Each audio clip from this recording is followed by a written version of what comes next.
than others. And this is a story of one clear Razer phone that didn't turn out so well. Let's get started.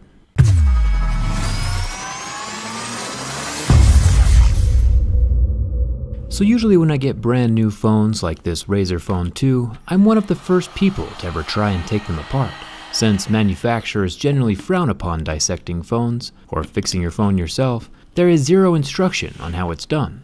Initially I thought that this year's Razer phone would be similar to last year's Razer phone, and we would initiate the teardown from the large earpiece. Turns out that earpiece doesn't have any screws behind it this year, and it's completely unnecessary to remove. So let's just plop that grill back into place and pretend it didn't happen. Perfect. Let's start over. To open up the Razer Phone 2, we start from the back using a heat gun. On this phone, the glass is a totally flat slab. Glass is still fragile, of course, so I'm being extra cautious around the corners, using my razor blade to slice into the Razer phone. Slightly ironic, the razor cuts the thin band of watertight adhesive around the inner edges. Once it's all sliced, the full slab of glass can pull away from the device, revealing the large black wireless charging coil in the center, and the white LED pad for the Razer Snake logo right below those dual cameras. At first glance, it's not as interesting inside as some of the other clear phones I've made, but maybe this minimalist Razer vibe will still turn out good. I'll remove the dual camera lens bracket. It has the same black adhesive holding it to the rear glass panel. Then the black material applied to the underside of this glass appears to be the same scratchable coating we saw on the Pixel 3. Meaning that instead of pulling it off in one satisfying layer, the whole thing needs to be scratched off, slice by slice, bit by bit. I'm going to try to leave the Razer logo intact this time around, since the glow effect of the LEDs on the back panel is kind of what makes this phone stand out. It looks like the snakes are stuck on with the same fragile coating as the rest of the glass, so cutting around them is going to be rather tedious.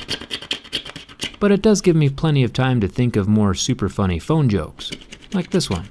Why did the cell phone start wearing glasses?